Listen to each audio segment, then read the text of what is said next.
Dr. Habermas explains why these historical facts lay a solid foundation about Jesus and cannot be denied. Listen.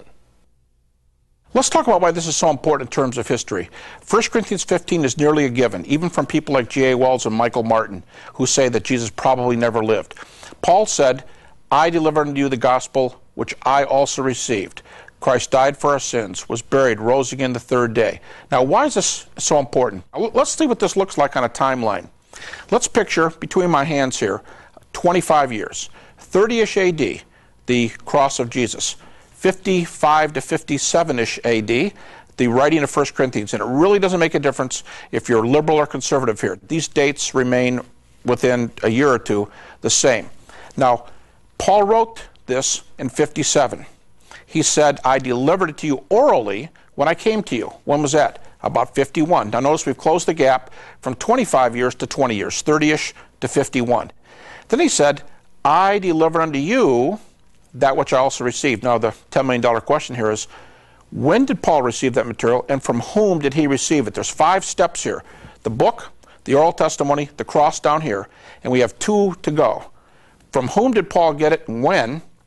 And of course those people had it before he did. Now, scholars, critics, not evangelicals, who answer this question generally say the following.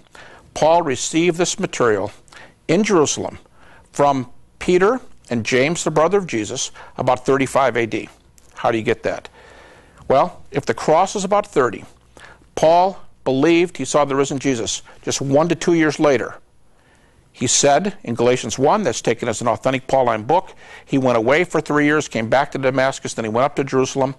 3 plus 2, 5 years. If he was saved 1 year afterwards, it's 1 plus 3, 4 years afterwards, but 35 is a nice round figure. So you've got the cross about 30, the book written about 57, oral testimony about 51. He said he came to Jerusalem in 35, and he said, I spent time, 15 days, with Peter and with James, the brother of Jesus. Now there's a Greek word there.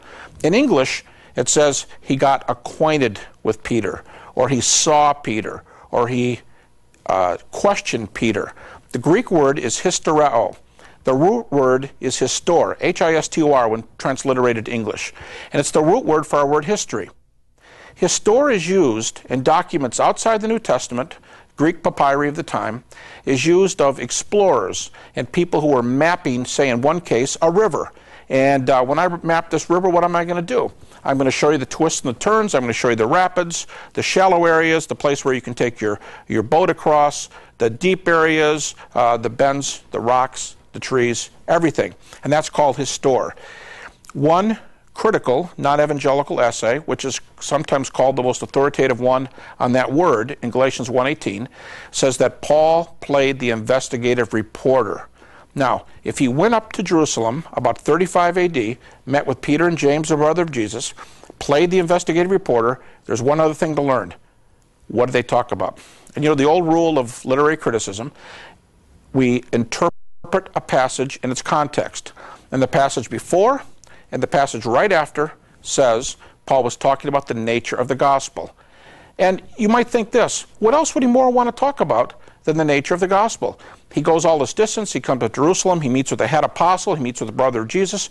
What would your first question be? I think just normally Paul would ask about the gospel, but that is the context. And Paul is saying, tell me about what happened here.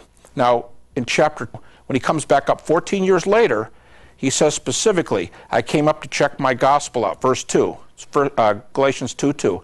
I came to see if I was running or had run in vain. So now, Paul is looking for the apostles to, as the passage says later, give him the right hand of fellowship, to say, Paul, you're right on the money. Jesus called you on the way to Damascus. He gave you the gospel to the Gentiles. Go for it. And that's basically what they did. Now, back to the original point there, 1 Corinthians 57, oral preaching 51, cross 30. That's already only 20 years, and that's very early. But Paul got it from somebody else, perhaps Peter and James, 35 A.D. Now, if Peter and James gave it to Paul, they had it before Paul. But nobody picks a date for when this data became formalized to 1 Corinthians 15. You know why? We're already on top of the cross. Paul gets it about 5 years later. So what this shows is the resurrection proclamation and the gospel as a whole, which includes at least the deity, the death, and the resurrection of Jesus.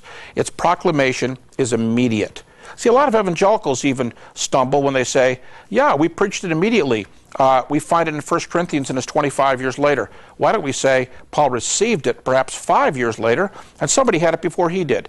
Now, this is one of the paths to the fact that the content for the gospel, in particular the deity, death, and resurrection of Jesus, are linked to strong historical grounds.